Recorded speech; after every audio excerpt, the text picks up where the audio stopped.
क्षण कर्म चेतन बंधकारु, कर्म के अवसान का कह कर स्वरूप यथार्थ जग का, जो किया उपकार है उसके लिए जिन वाणी माँ को वंदना शत बार है, वंदना शत बार है, वंदना शत बार है।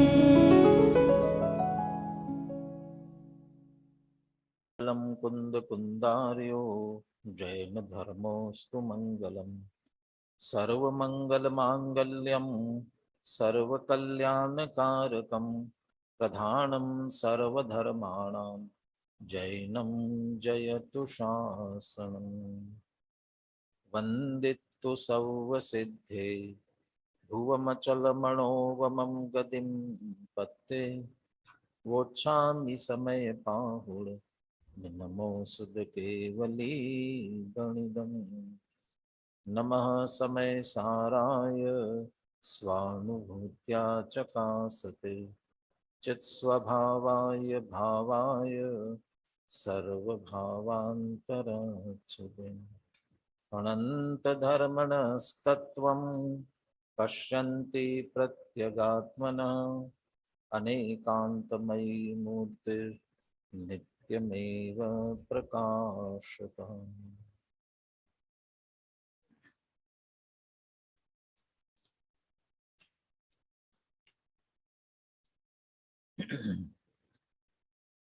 आचार्य कुंद कुंद देव विरचित समय सार परमागम, आचार्य अमृत चंद्र कृत की आत्मख्याति टीका। निर्जरा अधिकार पर चर्चा चल रही है। सम्यक दृष्टि ज्ञानी भोग भोगते हुए भी बंधन को प्राप्त नहीं होता है, बल्कि कर्मों की निर्जरा ही होती है। ऐसा क्यों? इस पर ही विविध तर्क युक्तियों से, उदाहरणों से इस बात की चर्चा करते आ रहे हैं। पिछला जो प्रकरण था उसमें कहा था कि भोगते हुए भी उसे भोगने की इच्छा नहीं है, इच्छा का अभाव है, राग का अभाव है, उसी इच्छा का अभाव है। इसलिए उसके वे सारे कर्म परिग्रह भाव को प्राप्त नहीं होते हैं और इसीलिए बंधन को कारण नहीं बनते हैं।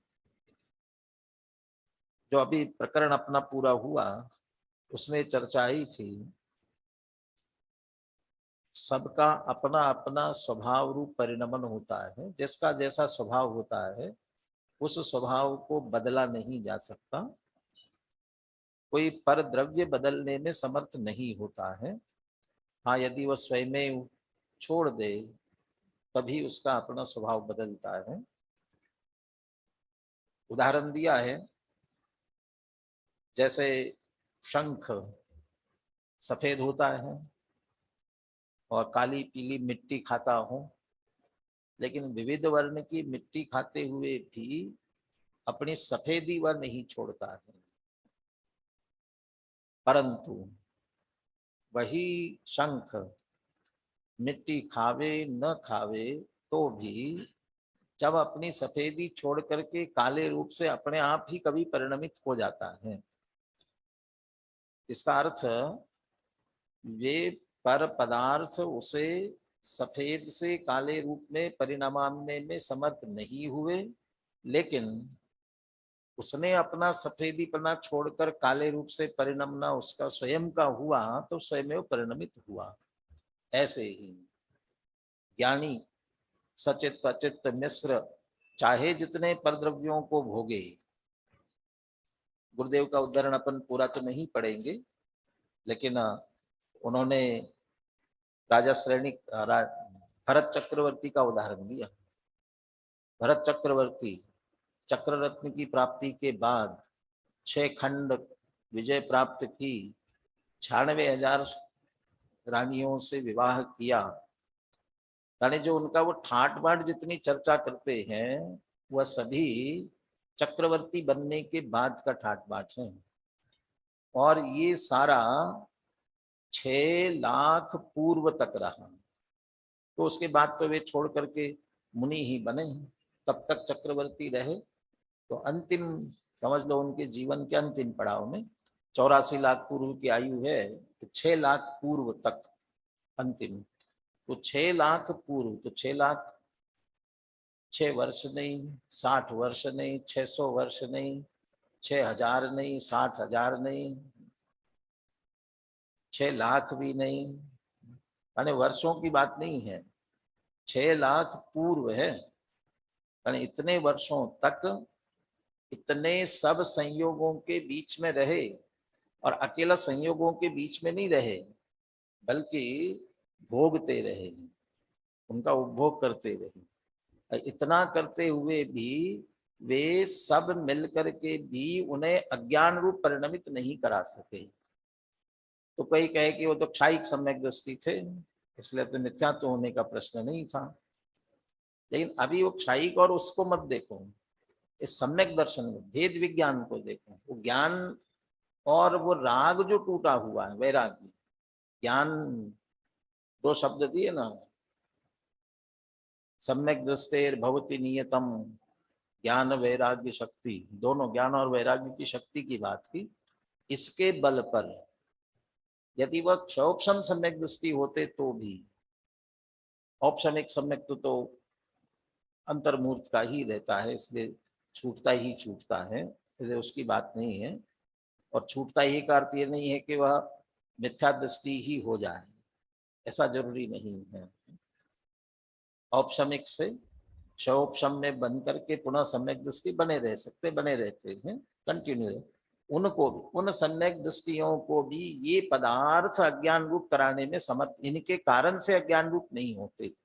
परंतु कोई स्वयं मिथ्या ज्ञानपना छोड़ करके अज्ञानी स्वयं हो जाए, तो स्वयं ही अज्ञानी होते ये पदार्थ अज्ञानी करने में समर्थ नहीं है। इसकी चर्चा की थी। गुरुदेव ने टीका में इन 2 शब्दों पर विशेष जोर दिया कि भाई वे तो स्वयमेव और स्वयं कृत। जब कोई ज्ञानी स्वयं अपना ज्ञानपना छोड़ करके अज्ञान रूप से परिणमित हो, तब वह स्वयं कृत अज्ञान उसका वह कर्ता भी होगा, और उस स्वयं कृत अज्ञान से फिर उसे बंध भी होना प्रारंभ हो जाएगा। तो स्वयमेव है और स्वयं कृत ही उसका ही परिणाम होता है। अभी पर द्रव्यों के कारण से तो कोई ज्ञानी अज्ञानी हो नहीं सकता, इसलिए पर द्रव्य का उपभोग ये तो कुछ बिगाड़ने में समर्थ नहीं है। और ज्ञानी को तो पिछले कलश में कह दिया था, ज्ञानिन भुंक्ष, क्योंकि पर अपराध जनितो, पर के अपराध से जनित जो बंध है ये तुम्हारे लिए नहीं होता है। ज्ञानिन भुंक्ष परापराध जनितो नास्तीय बंधस्तव। ये इधर इधर क्यों बढ़ रहे, नाव डूब जाएगी भैया। वजन सारा इधर डालोगे और ये खाली छोड़ोगे, अभी समझ में नहीं आया।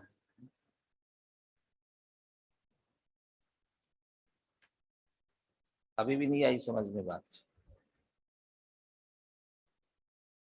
ये जो मेरे स्क्रीन के पीछे बैठे वो तो दिख ही नहीं रहे हैं, यहाँ खाली छोड़ करके क्यों बैठते हो, बीच में सामने आओ ना।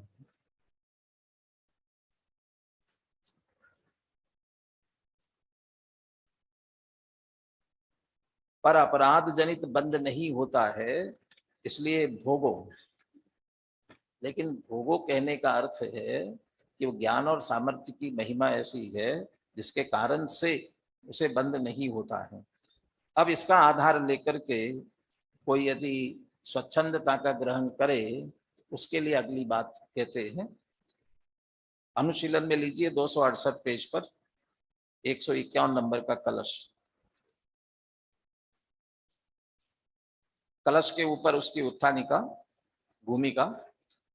उक्त कथन का मर्म समझे बिना ही उसे आधार बनाकर भोगों में रत रहने वाले लोगों को सावधान करने की भावना से आचार्य अमृतचंद्र गुप्त गाथाओं की टीका लिखने के उपरांत एक छंद लिखते हैं। मैंने कोई कहे कि पर के अपराध से मुझे बंध नहीं होता है, भोगने से बंध होता नहीं है, इसलिए भोगो। पर के द्रव्यों के भोग से बंध तो होता नहीं है, इसलिए भोगो।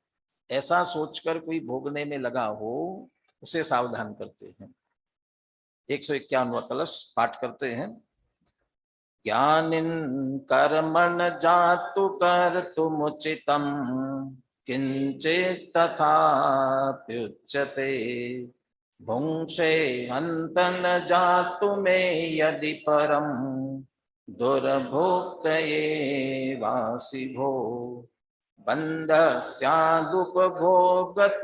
यदि न किं कामचारोऽस्ति ते ज्ञानं संसन्बन्धमेष परतां स्वस्यापराधा ध्रुवम्। ज्ञानिन पिछले कलश में कहा था ज्ञानिन भुंक्ष्व, ज्ञानी भोगो, और अब कह रहे हैं ज्ञानिन कर्मण जातु कर्तुमुचितम। हे ज्ञानी, तुम्हें किसी प्रकार का भी कर्म करना बिल्कुल भी उचित नहीं है।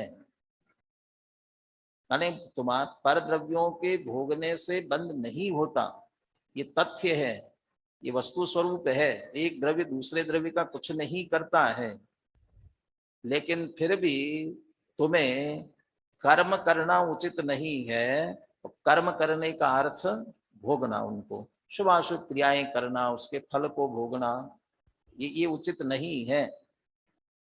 अब यदि ऐसा कहने के बाद भी, ऐसा आचार्यों का उपदेश, आचार्यों का आदेश, और आचार्य जो उपदेश आदेश दे रहे तो जिनवानी का कथन है, जिनेन्द्र भगवान का उपदेश है, आदेश है, ऐसा होने पर भी तथापि उच्चते, फिर भी कोई ज्ञानी ये कहे,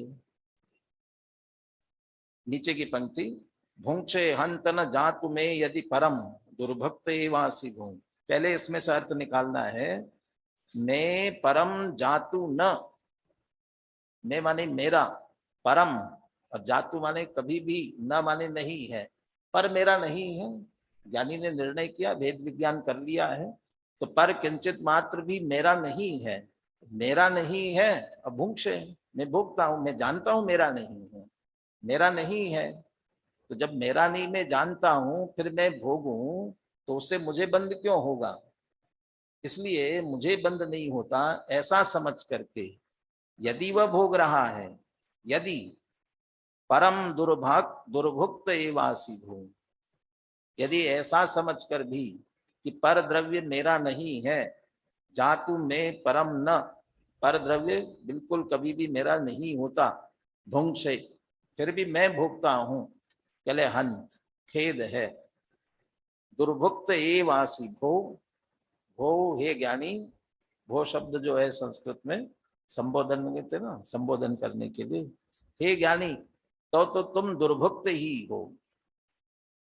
यहाँ बिल्कुल पिछले कलश में भी जैसे आचार्य किसी सामने शिष्य को या उससे सीधे बात कर रहे हो, ज्ञानिन भुंक्ष, हे भोगो, और यहाँ भी ऐसी बात कर रहे जैसे उससे कह रहे हो कि भैया तुम्हें भोगना उचित नहीं है, फिर भी तुम ये कहते हो कि पर मेरा नहीं है, फिर भी भुंक्ष, मैं भोगता हूं।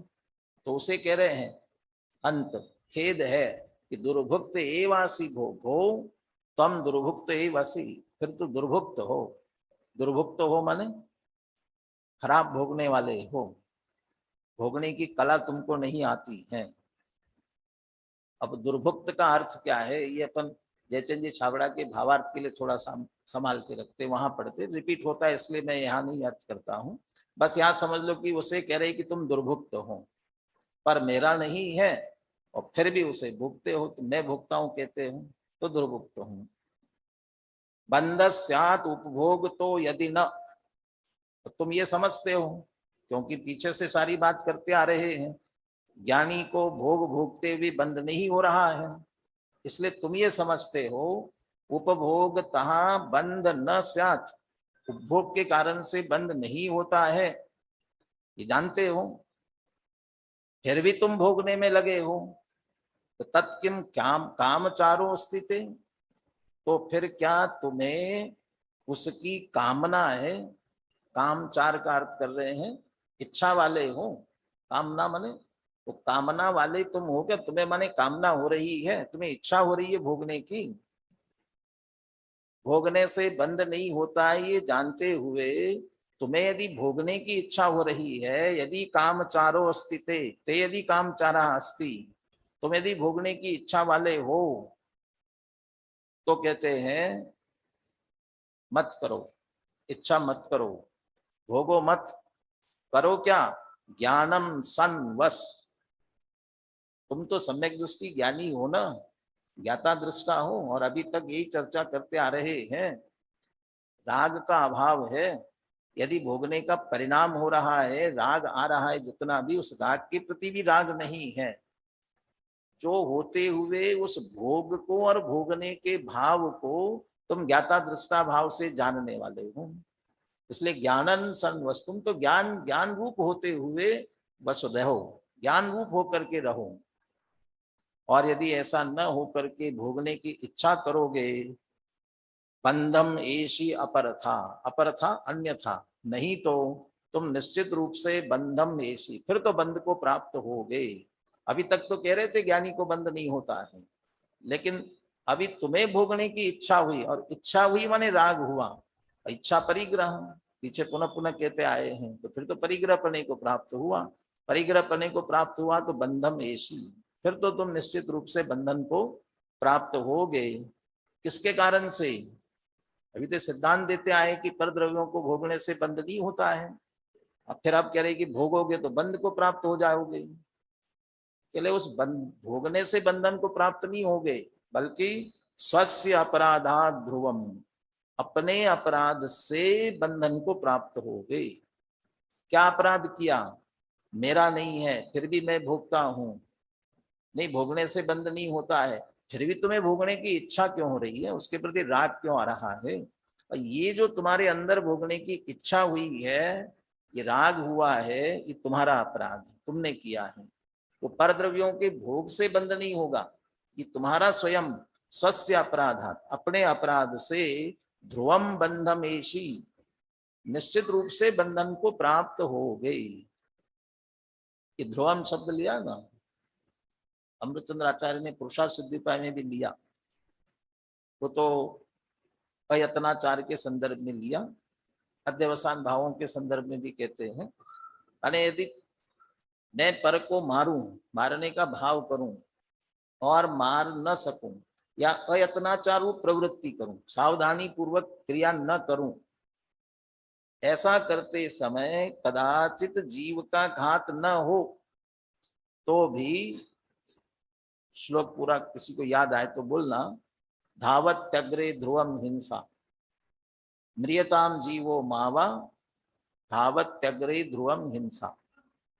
यानी तुम्हारे अयत्नाचारू प्रवर्तन करने से जीव मरे कि न मरे, तुम ऊपर देख करके चल रहे हो और नीचे एक जीव भी नहीं मरे, म्रियताम जीवो मावा, मरे कि न मरे। धावत त्यग्रे ध्रुवम हिंसा, हिंसा जो है आगे आगे दौड़ती है, माने बस तुम अयत्नाचार पूर्वक प्रवृत्ति कर रहे हो तो निश्चित रूप से हिंसा होगी। ऐसे ही पर द्रव्यों के भोग से बंध नहीं होता, अभी तो बहुत अच्छी तरह से सिद्ध किया, परंतु फिर भी मैं भोगता हूं, मैं भोगूं, तुम्हें भोगने की इच्छा यदि हुई है तो तुम्हें निश्चित बंध होगा। किसके कारण से? कि तुम्हारा अपराध है, तुम्हारे अंदर राग का परिणाम आया, उस राग के परिणाम से बंध होगा। और वहां भी भोगे कि न भोगे, भोगने की इच्छा हुई, भोग हुआ कि न हुआ, हुआ तब भी बंधेगा, न हुआ तो भी उस भाव के कारण से निश्चित रूप से बंधन को प्राप्त हो गए, और ये तुम्हारे स्वयं का ही अपराध है। श्लोकार्थ पढ़ते हैं, फिर अपन श्लोकार पद्य अनुवाद दोहराते हैं। हे ज्ञानी, तुझे कभी भी कोई भी कर्म करना उचित नहीं है। और एक कर्म की चर्चा पीछे करते आ रहे हैं, शुभाशुभ क्रियाएं और उनके फल में मिलने वाले सुख दुख रूप उपभोग, ये दोनों हैं, उन दोनों को कर्म कह रहे, ये करना उचित नहीं है। फिर भी यदि तू यह कहे कि परद्रव्य मेरा है ही नहीं, मैं उसे भोगता हूं, तो तू दुर्भुक्त ही है, महाखेद की बात है। दुर्भुक्त वाला थोड़ा चित्त में रखना, क्यों दुर्भुक्त कह रहे हैं। यदि तो यह कहे कि सिद्धांत में यह कहा है कि परद्रव्य के उपभोग से बंध नहीं होता इसलिए भोगता हूं, तो क्या तू भोगने की इच्छा वाला है?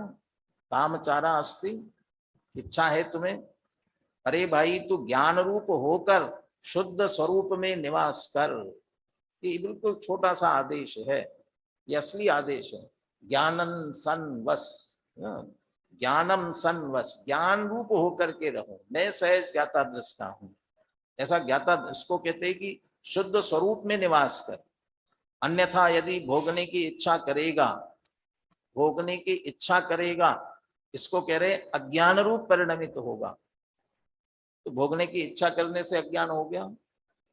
भोगने की इच्छा करने का अर्थ हुआ कि पर द्रव्य में सुख है, सुख बुद्धि हुई, मैं भोगता हूं, कर्तृत्व बुद्धि हुई, मेरी क्रिया एकत्व बुद्धि पूर्वक कर रही, ये अज्ञान रूप परिणमित हुआ। ऐसे अज्ञान रूप से परिणमित होगा तो अवश्य ही अपने अपराध से ही बंध को प्राप्त होगा। ध्रुवम का अर्थ क्या? अवश्य, अवश्य ही, निश्चित ही बंध को प्राप्त होगा। बोलिए सभी मिलकर के कलश और पद्यानुवाद बोलिए। ज्ञानेन कर्म न जातु कर्तुमुचितम् किंचित् तथाप्युच्यते भुङ्क्षे हन्त न जातु मे यदि परम् दुर्भोक्त एवासि भोः बन्धः स्यादुपभोगतो यदि न तत् किं कामचारोऽस्ति ते ज्ञानं संवसबन्धमेष्य परथा स्वस्यापराधात्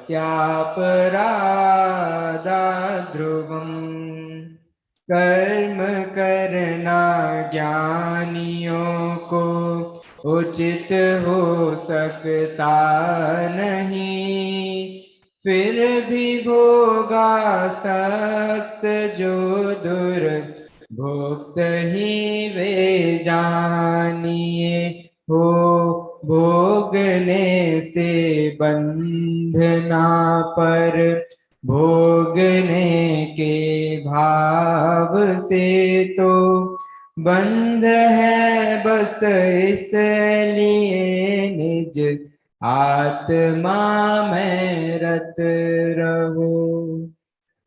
दुर्भुक्त कहा, क्यों कहा, ये भावार्थ से अपन पढ़ते हैं सीधा ही। इस कलश के भाव को भावार्थ में पंडित जयचंद जी छाबड़ा इस प्रकार स्पष्ट करते हैं 269 पेज पर। ज्ञानी को कर्म करना ही उचित नहीं है। यदि परद्रव्य जानकर भी उसे भोगे तो ये योग्य नहीं है। परद्रव्य के भोक्ता को तो जगत में चोर कहा जाता है, अन्यायी कहा जाता है। ये दुर्भुक्त जो कह रहे हैं, दुर्भुक्त का अर्थ दुष्ट बुद्धि वाले हो। क्यों? तुम जान रहे हो कि मेरा नहीं है। अब मेरा नहीं है ऐसा जानने के बाद भी उसका उपभोग कर रहे हो, इसका मतलब क्या है? चोर हो, दूसरे की वस्तु को भोगने वाला हूं। ज्ञान ही प्रत्याख्यान के चर्चा में वो जब पढ़ते तब तो अच्छा लगता है, इतना ही तो जानना है कि पर है, पर है ऐसा जानता हूं मैं। जान लिया तो ज्ञान में हमने त्याग कर दिया। त्याग किया और फिर भी यदि उपयोग करूं तो फिर जैसे वह दृष्टांत दिया वहां पर, धोबी के यहाँ किसी दूसरे का वस्त्र गलती से अपना समझकर लेकर आया, ओढ़ करके सो रहा था, और जिसका वह वस्त्र है वह आया और उसने कहा मेरा वस्त्र आया है, कैसे तुम्हारा है? तो उसने बराबर सब चिन्ह बता दिए, तुमने देख लिए, तुम्हें समझ में आ गया कि ये चिन्ह इसका है, मेरा नहीं है। अब उसके बाद में सज्जन होगा तो क्या होगा? नहीं ठीक है तुम्हारा है, मैं अपना ओढ़ लेता हूं फिर तुम्हें दे दूंगा, इतना समय लग सकता है। लेकिन उसकी बुद्धि में त्याग उसी समय हुआ, छूटने में, बाहर के छूटने में थोड़ी देर लग सकती है, परंतु तत्काल निर्णय में बुद्धि में आ गया, हाँ मैं अभी देता हूं, अपनी ओढ़ लो फिर देता हूं, इतनी देर हो सकती है। परंतु जिसे समझ में आया और या तो ये दोंदेगा, बुंदेलखंड वाले कहेंगे दोंदता है फिर, हाँ सही बात ख्याल में आने के बाद भी नहीं नहीं मेरा भी ऐसा ही चिन्ह था कहता रहेगा, या तो ये कहेगा क्योंकि उसे तो समझ में आया है। और अधिक दुष्ट होगा तो है तुम्हारा, नहीं देता, क्या कर लोगे? अब वो देने तैयार नहीं तो क्या, अब उसको क्या, ये तो बड़ा दुष्ट है, समझ में आने के बाद भी नहीं छोड़ रहा है, ऐसे व्यक्ति को बड़ा दुष्ट कहा जाएगा ना। दूसरे की समझ में आने के बाद भी उपयोग कर रहा है तो बड़ा दुष्ट कहा जाएगा, चोर कहा जाएगा, अन्यायी कहा जाता है। ऐसा ही वो ज्ञानी है, जान रहा है कि पर का है, फिर भी मैं इसे भोगता हूँ। तो तुम्हें जब समझ में आया है पर का है, फिर अच्छा ये तो ज्ञानी को समझ में आया इसलिए उसके लिए तो अन्याय और चोरी का दोष है। तो मिथ्या दृष्टि अज्ञानी को तो वो तो अपना ही जानता है, अपना ही मानता है, फिर उसे भोगने में तो दिक्कत नहीं है, उसे तो पाप नहीं लग रहा है। अरे उसे भोगने का पाप भी लग रहा है और ये मेरा है ऐसी मान्यता का, मिथ्यात्व का महापाप साथ में लग रहा है। उस ज्ञानी को अकेले उस भोगने संबंधी थोड़ा अशुभ भाव का पाप का बंद हो रहा है, लेकिन मिथ्यात्व का महापाप तो नहीं बन रहा है, इतना तो है।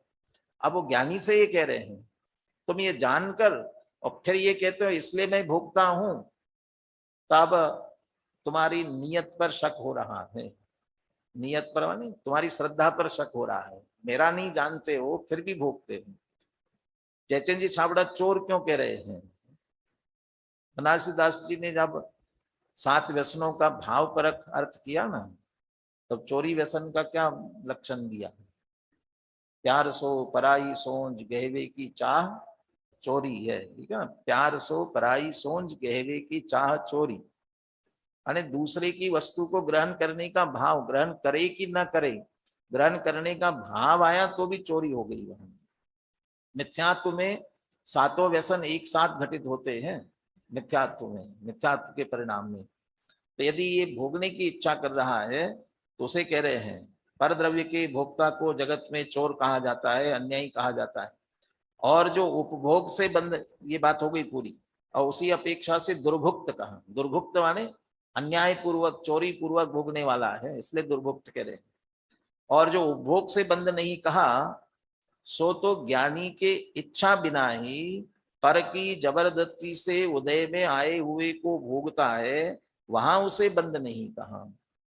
ज्ञानी के अंदर से रुचि टूटी है, लेकिन पूर्व कर्म का उदय तीव्र आने से संयोग भी हो रहे हैं और भाव भी हो रहे हैं, इसलिए वो जबरदस्ती भोग रहा है। रोग के लिए औषधि समान, रोग का उपचार करने के लिए जैसे औषधि लेते हैं, ऐसे उस समय की इच्छा की पीड़ा कदाचित सही नहीं जाती, इसलिए वह भोग भोगता है। तब इच्छा नहीं है और भोग रहा है, इसलिए उसे बंद नहीं होता। यदि यह स्वयं इच्छा से भोगे तब तो स्वयं अपराधी हुआ, तो उसे बंद क्यों ना हो। तो मैं भोगता हूं, इच्छा पूर्वक भोगोगे तो निश्चित रूप से बंद होगा ही होगा। बनारस जी का छंद पढ़ते हैं, पेज नंबर 270 लीजिए, इसका भावानुवाद।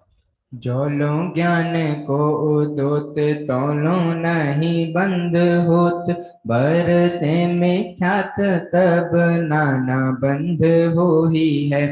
ऐसो भेद सुनी के लग्यो तू वेश भोगनी सो, जोगनी सो उद्दम की रीति ते बिछो ही है। सुनु भैया संत तू कहे मैं समकितवंत, यहू तो एकांत भगवंत को दे रोही है। वेश सो विमुख होई अनुभव दशा आरोही, मुख सुख टोही तोही ऐसी मति सोही है। जो लोग ज्ञान को उद्योत तोलो नहीं बंद हो, जब तक सम्यक दर्शन है, भेद विज्ञान है, सम्यक ज्ञान है, उसके बल से तब तक उसे बंद नहीं होता का मतलब अनंतानुबंधी और मिथ्यात्व संबंधी बंद नहीं होता, तीव्र अनंत संसार का बंद नहीं होता। बाकी जो हो रहा है भूमि के अनुसार हो रहा है, उसे गिनते नहीं है, इसलिए बंद नहीं होता कह रहे हैं। और बरते मिथ्यात्व तब नाना बंद हुई है, और यदि सम्यक तो छूट करके मिथ्यात्व में आया तो वापस बंध शुरू हो जाता है, फिर अनंत संसार का बंध शुरू हो जाता है। ऐसो भेद सुनी के लग्यो तो विषय भोगनी सो। ऐसा भेद सुन करके, ये भेद का अर्थ किया रहस्य, ये वस्तु स्वरूप का रहस्य है जो जिनवानी ने बताया कि ज्ञान होने पर बंध नहीं होता और ज्ञानी है तो बंध होगा। ऐसा रहस्य सुन करके अब तुम काय में लगे? ऐसा रहस्य सुन के करना क्या चाहिए था कि भेद विज्ञान में, सम्यक ज्ञान में लगना चाहिए था, और ऐसा न करके लग्यो तो विषय भोगनी सो। अब चूंकि वो अपने आप को ज्ञानी मान रहा है और विषय भोगों में लगा, क्योंकि ज्ञान, सम्यक दृष्टि ज्ञानी को बंध नहीं होता है, ऐसा समझ करके भोगों में लगे। और क्या न करे, भोग में लगे और जोगणीसो उद्यम की रीति ते बिछोई है।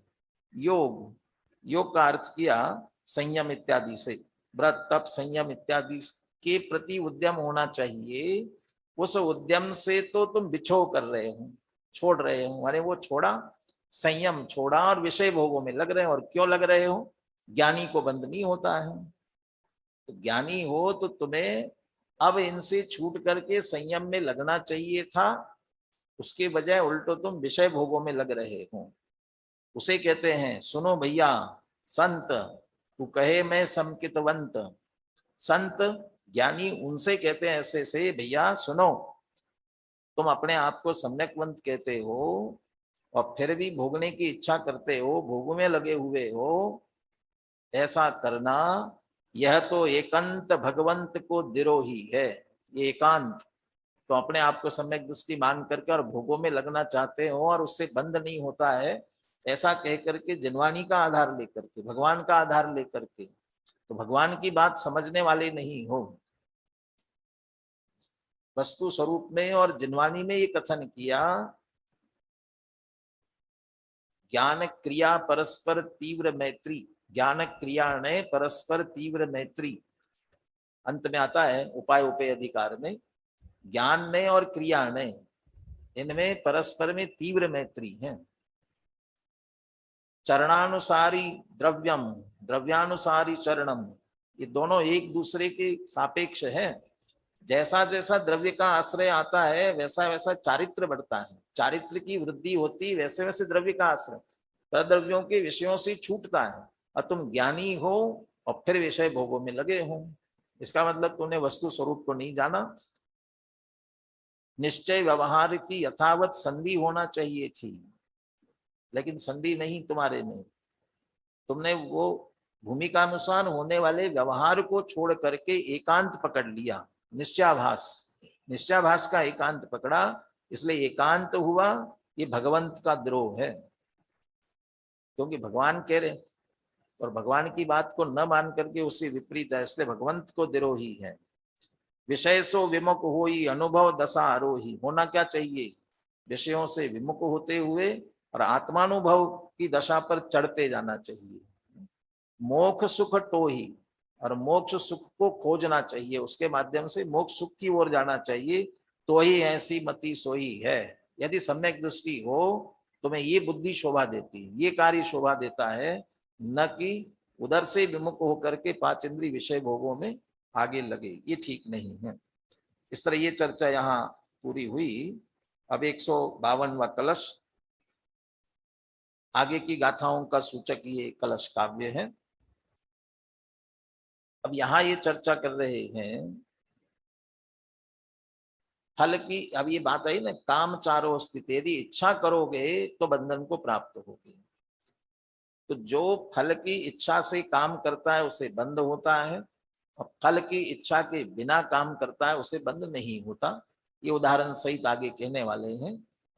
अज्ञानी फल की इच्छा पूर्वक करता है इसलिए उसे कर्म बंध हो रहा है, ज्ञानी बिना फल की इच्छा के करता है इसलिए कर्म बंध नहीं होता। दृष्टांत पूर्वक आगे की गाथाओं में कहेंगे, लेकिन इसमें भी बहुत कुछ बातें मर्म की आई है, खास करके बनासदास जी के छंदों में। पढ़ते हैं अपन 152वां कलश। कर्तारं स्वफलेन यत् किल बलात् कर्मैव नो योजयेत् पूर्वाण फललेप्सुरेव हि फलं प्राप्नोति यत् कर्मणा ज्ञानं संस्तदपास्तरागरचनो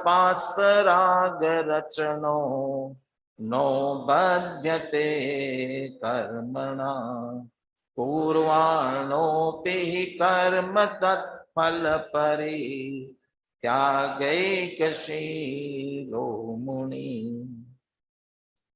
जो भोग करने में लगा हुआ है, कदाचित ज्ञानी वो जो कर्म करता है, वो कर्म करते हुए, भोग भोगते हुए, भोग की क्रिया करते हुए भी उसे बंद नहीं होता। क्यों नहीं होता?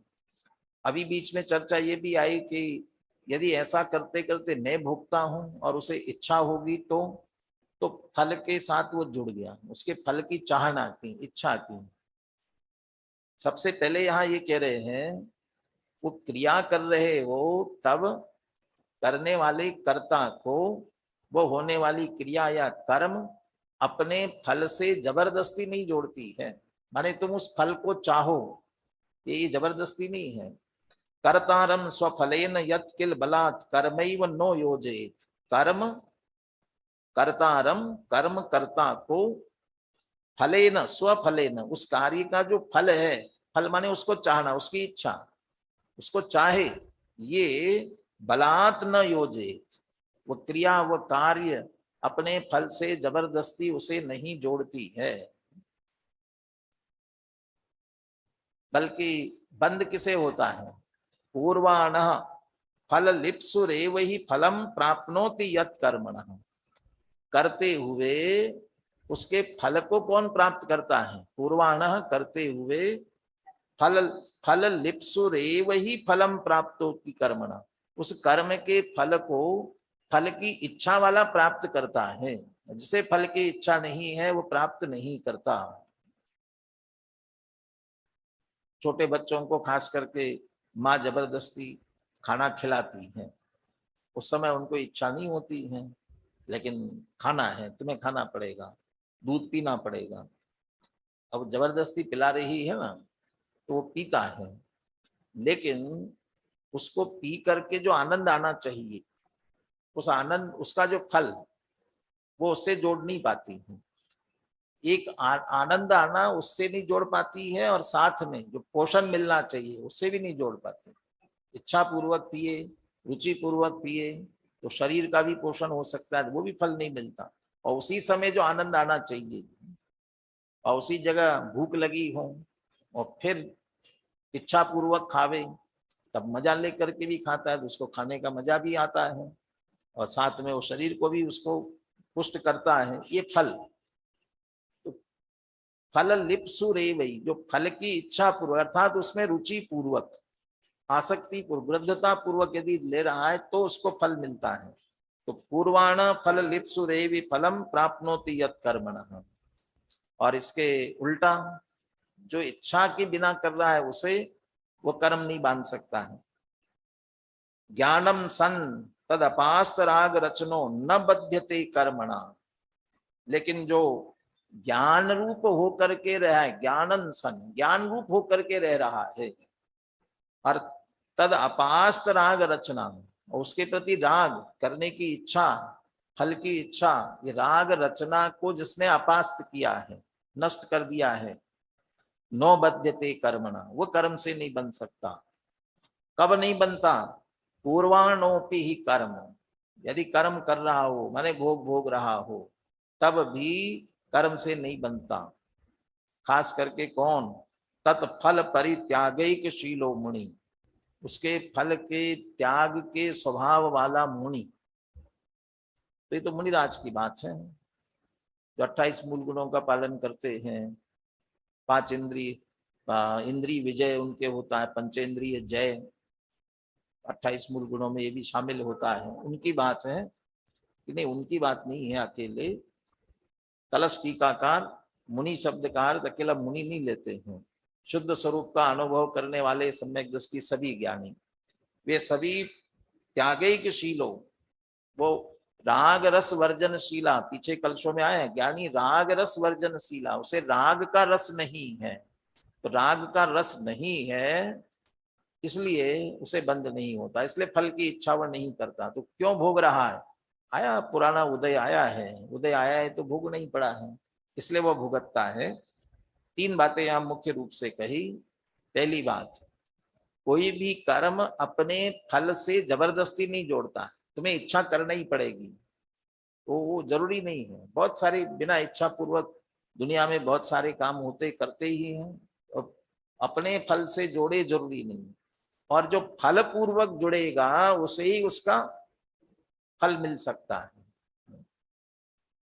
अब आपको प्रवचन में आना ही है, विद्यार्थी हो तो अध्ययन करना ही है, अब रुचि नहीं हो तो भी करना है।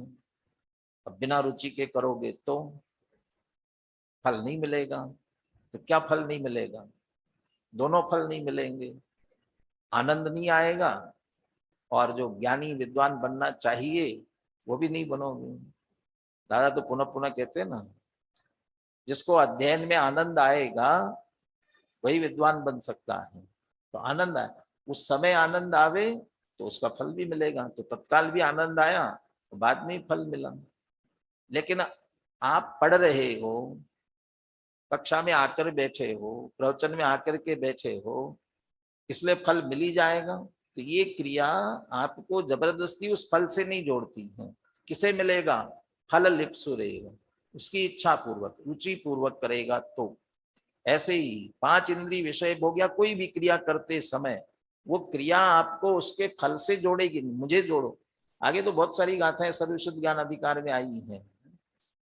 ये शब्द नहीं कहते कि मुझे सुनो, ये रूप नहीं कहता है कि मुझे देखो, गंध नहीं कहता है मुझे सूंघो। ये ज्ञाता ही अपनी रुचि से वो ज्ञेयों की तरफ स्वयं आकर्षित होकर उन्हें जानने के लिए जाता है। ऐसे ये कर्म नहीं कहता, अपने फल से उसे जोड़ता नहीं है। और जो ज्ञानी उसके राग के रस से त्याग के स्वभाव वाले हैं, वे कर्म भोगते हुए भी, उनको भोगते हुए भी चूंकि फल की इच्छा नहीं है, इसलिए बंधन को प्राप्त नहीं होते हैं। श्लोकार देखिए 272 पेज पर। कर्म, कर्म का अर्थ हमारा सीधा 8 कर्म या उसी तरफ जाता है। कार्य, क्रिया, 5 इंद्रिय विषय भोगों की, राग की, उनके इच्छा की, राग द्वेष की, ये सब क्रियाएं उसके कर्ता को फल के साथ बलात् नहीं जोड़ता। अर्थात कर्म कर्ता से ये नहीं कहता कि तुम मेरे फल को भोगो, अपितु फल की इच्छा वाला व्यक्ति ही कर्म को करता हुआ कर्म के फल को प्राप्त करता है। ये आगे की गाथाओं में उदाहरण सहित बात कहने वाले हैं।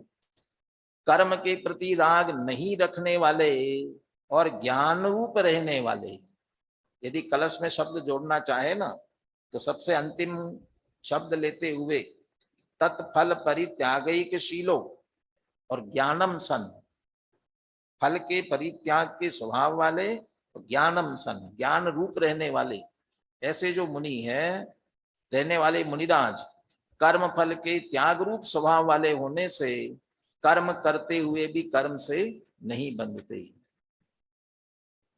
बोलिए कलश और पद्यानुवाद बोलिए। कर्तारं स्वफलेन यत् किल बलात् कर्मैव नो योजयेत् कुर्वाणः फललेप्सुरेव हि फलम् प्राप्नोति यत् कर्मणः ज्ञानं संस्तदपास्तरागरचनो नो बध्यते कर्मणा कुर्वाणोऽपि हि कर्म तत्फलपरित्यागे कसीनो मुनिः भोग मुझको ना कहे यह कर्म निज करतार को फलाभिलाषी जीव ही नित कर्म फल को भोगता फलाभिलाषा विरत मुनिजन ज्ञानमय वर्तन करे सब कर्म करते हुए भी वे कर्म बंधन ना करें। मुनि शब्द तो क्या अकेले मुनिराज की बात है? तो ज्ञानी से लेकर के कोई चर्चा पूरे इस अधिकार में ज्ञानी की चल रही है, इसलिए यहाँ सम्यक दृष्टि पर भी घटित करना, ये पांडे राजमल जी कलश टीका में कहते हैं 272 पेज पर श्लोकार्थ के नीचे। कलश टीकाकार पांडे राजमल जी इस कलश में समागत मुनि शब्द का अर्थ शुद्ध स्वरूप के अनुभव से विराजमान सम्यक दृष्टि जीव। ऐसा कैसे कर सकते हैं मुनि शब्द का अर्थ? तो मुनि है तो मननाथ मुनि, मननशील होने से मुनि कहा जा सकता है, ऐसे कोई शब्दों में से अर्थ निकल सकते हैं। वे एक बार नहीं अनेक बार सम्यक दृष्टि शब्द का ही प्रयोग करते हैं। कलश का पूरा अर्थ सम्यक दृष्टि पर ही घटित करते हैं। उनकी टीका के कतिपय अंश इस प्रकार है। इसलिए जिस प्रकार किसी जीव के अशुभ कर्म के उदय से रोग शोक दारिद्र आदि होते हैं, उन्हें छोड़ने को जीव बहुत ही प्रयत्न करता है, परंतु अशुभ कर्म के उदय से नहीं छूटता, इसलिए भोगना ही पड़े। कोई भी पाप के उदय से हुई परिस्थिति को भोगना नहीं चाहता है, लेकिन भोगना तो पड़ता है। तो बिना इच्छा के भोगते हैं ना उसको। जैसे वो बिना इच्छा के भोग रहा है, ऐसा ज्ञानी जो अनुकूल भोग भोग रहा है वो भी इसी तरह भोगता है। उसी प्रकार सम्यक दृष्टि जीव के पूर्व में अज्ञान परिणाम के द्वारा बांधा है जो सातारूप असातारूप कर्म, उसके उदय से अनेक प्रकार की विषय सामग्री होती है, उसे सम्यक दृष्टि जीव दुख रूप अनुभवता है। दुख रूप अनुभवता है माने ठाट बाट अनुकूल मिला हुआ हो तो लोग को सुखरूप लगता है, लेकिन ये संयोग ही, इस संयोग में रहना, इस संसार में रहना ही दुख रूप है। इस रूप में उसे दुख रूप अनुभव होता है। छोड़ने का बहुत ही प्रयत्न करता है, परंतु जब तक क्षपक श्रेणी न चढ़े तब तक छूटना अशक्य है। क्षपक श्रेणी की बात क्यों कर रहे हैं? तब तक छूटना ही है, निश्चित रूप से छूटता जाना है। लेकिन यदि नहीं चढ़ रहा है तब तक तो पुनः पुनः ग्रहण करना पड़ सकता है, इसलिए पूरा नहीं छूटेगा और उसके बाद तो छूटता ही जाएगा। इसलिए परवश हुआ भोगता है, उदय प्रमाण समझ करके भोगता है। हृदय में अत्यंत विरक्त है, इसलिए अरंजक है, इसलिए भोग सामग्री को भोगते हुए कर्म का बंध नहीं है, निर्जरा है।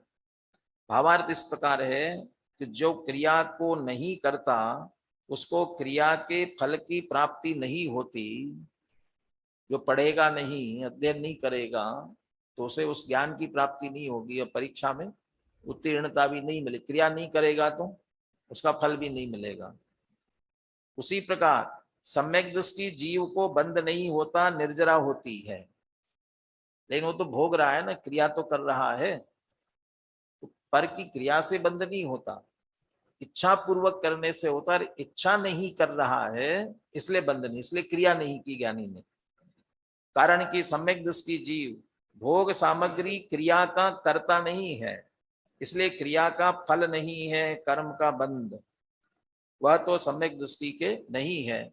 जो कोई पुरुष क्रिया करता है, निरभिलाष होकर करता है, उसको तो क्रिया का फल नहीं। मैं कर्ता बने निरभिलाष होकर करता है, इसका मतलब एकत्वमत बुद्धि पूर्वक नहीं करता, मिथ्यात्व ज्ञान पूर्वक नहीं करता है।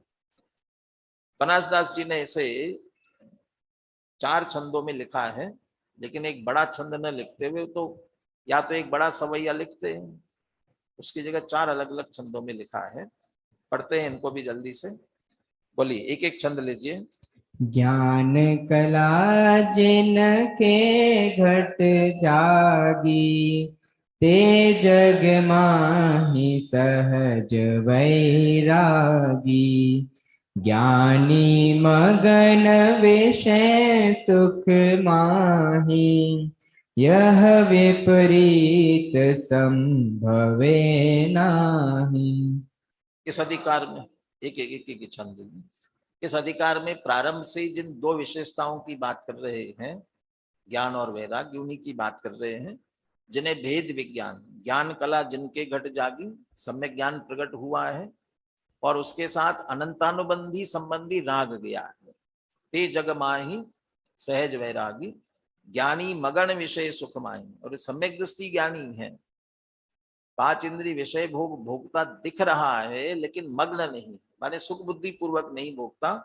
यह विपरीत संभवे नहीं, ज्ञानी भी हो और 5 इंद्रिय विषय भोगों में बुद्धि पूर्वक लगा हो, रुचि पूर्वक, सुख बुद्धि पूर्वक, ऐसा संभव नहीं है।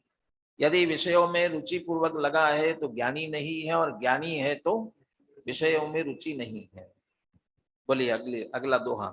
ज्ञान सकति वैराग्य बल, शिव साधे समका। ज्यों लोचन न्यारे रहे, निरखे दो नाल। अभी जो प्रकरण आया उसके अनुसार ये कहना चाहते हैं, कोई सम्यक दृष्टि ये समझे हमारे ज्ञान का सामर्थ्य है इसलिए बंद नहीं होता हमको, और विषय भोगों को रुचि पूर्वक भोगे, माने ज्ञान है और वैराग्य नहीं है, राग नहीं है, तो कह रहे मुक्ति का मार्ग नहीं सदेगा। ज्ञान और वैराग्य दोनों साथ साथ मिलकर के मुक्ति का मार्ग सकता है। ज्ञान शक्ति वैराग्य बल शिव साधे सम का, दोनों एक साथ है और वो मुक्ति का मार्ग, मोक्ष मार्ग की साधना हो रही है। सम्यक ज्ञान है तो उतना पर से निवृत्ति है, उतना वैराग्य, अनंतानुबंधी संबंधी राग उनको नहीं है। ये है, दो अलग अलग है लेकिन कार्य मुक्ति मार्ग की साधना का एक साथ कर रहे हैं। कैसा? जो लोचन न्यारे रहे, दोनों आंखें अलग अलग है परंतु निरखे दो नाल, दोनों मिल करके एक साथ देखती हैं। दो आंखों से दो नहीं दिखेंगे, मुझे आप दिख रहे हैं, मैं एक साथ आपको दोनों आंखों से देख रहा हूं तो ये नहीं दिख रहे मुझे। ऐसा नहीं कि एक आंख से इनको देखो और एक आंख से इनको देखो, दोनों मिल करके एक साथ। ऐसे ज्ञान और वैराग्य दोनों मिलकर के एक साथ मोक्ष मार्ग की साधना साधते हैं। बोलिए। मूढ़ कर्म को करता होवे, फल अभिलाष धरे फल जोवे। ज्ञानी क्रिया करे फल सूनी, लगे ना लेप निर्जरा दूनी। ज्ञानी अज्ञानी में अंतर क्या है वो भी स्पष्ट कर रहे हैं, और अगले दोहे में उदाहरण भी इसके लिए देने वाले हैं। अज्ञानी क्या करता है? मूढ़ कर्म को करता हुए, इसका करने वाला मैं हूं, एकत्व ममत कर्तृत्व भोक्तृत्व बुद्धि पूर्वक करता है। फल अभिलाष धरे फल जोवे, और फल की इच्छा पूर्वक कर रहा है, ये अज्ञानी, इसलिए बंधन को प्राप्त होता है। और ज्ञानी कैसे हैं? ज्ञानी क्रिया करे, दुनिया को दिख रहे करते हुए, लेकिन एकत्व ममत कर्तृत्व भोक्तृत्व के बिना कर रहे हैं, और फल शून्य, फल की इच्छा नहीं, राग नहीं है। लगे न लेप निर्जरा दूनी, और इस कारण से लेप नहीं हो रहा है, माने कर्म बंद नहीं होता बल्कि पूर्वबद्ध कर्म आकर के खिल रहे हैं, इसलिए निर्जरा ही होती है।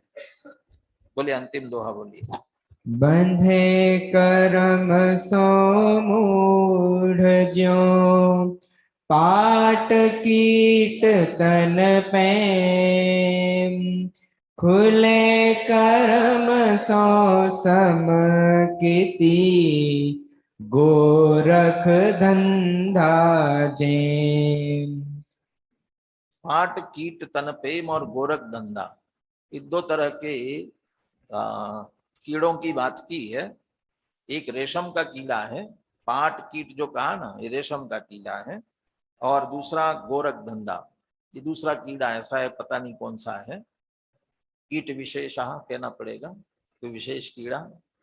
पाट कीट को लिए कह रहे रेशम का कीड़ा, वो अपने ऊपर रेशम का धागा, वो बुनता जाल अपने ऊपर ही लपेटता जाता है ना, माने स्वयं अपने मुंह से निकालता है और अपने ऊपर लपेटता जाता है, और उसके अंदर फंस जाता है स्वयं ही उसमें, और उसी में उसको उबाल देते हैं और मर जाता है।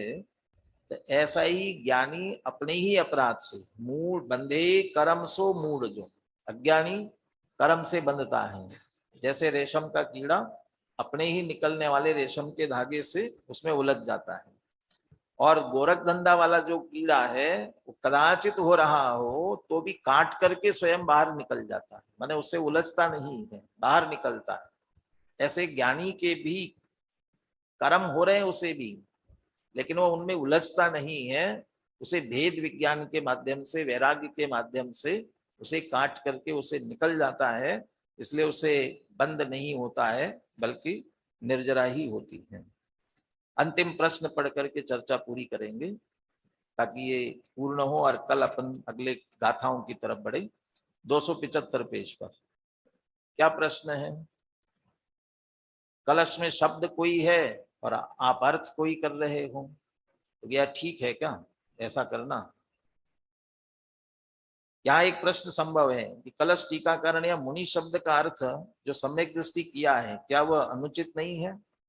नहीं, अनुचित नहीं है, क्योंकि जिन गाथाओं की उत्थानिका में कलश लिखा गया है उन गाथाओं में स्पष्ट रूप से सम्यक दृष्टि शब्द का ही प्रयोग है, और आगे आने वाली गाथाओं में सम्यक दृष्टि की महिमा और उसके 8 अंगों का विवेचन किया गया है।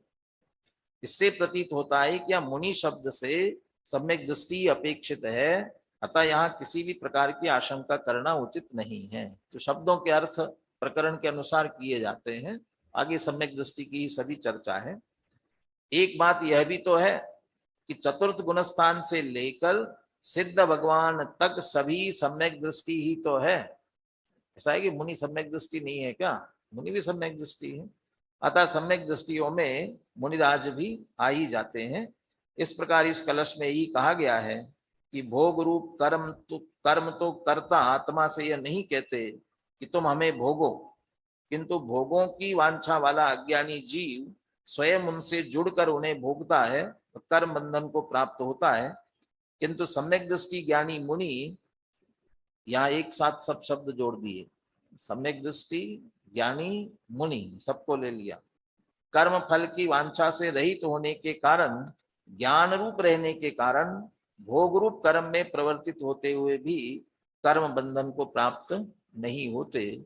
इस तरह विविध प्रकरण, विविध दृष्टांतों के माध्यम से एक तरह से सभी को ज्ञान और वैराग्य शक्ति अपने में प्रकट करने की प्रेरणा दे रहे हैं, और ज्ञान और वैराग्य की शक्ति प्रकट करने के लिए भेद विज्ञान, तत्व ज्ञान, स्वाध्याय, यही एकमात्र उसका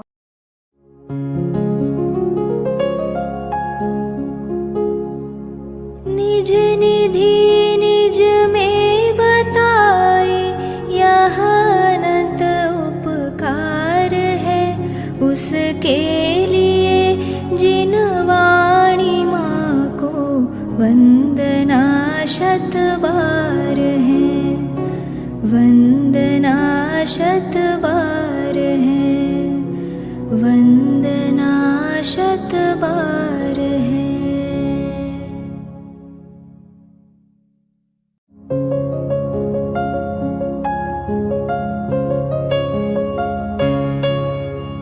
हे जिन वाणी भारती तो ही जपो दिन रैन, जो तेरी शरणा गहे सो पावे सुख चैन। जा वाणी के ज्ञान दे सूझे लोकालोक, सो वाणी मस्तक नवो सदा देत हो ढोक, सदा देत हो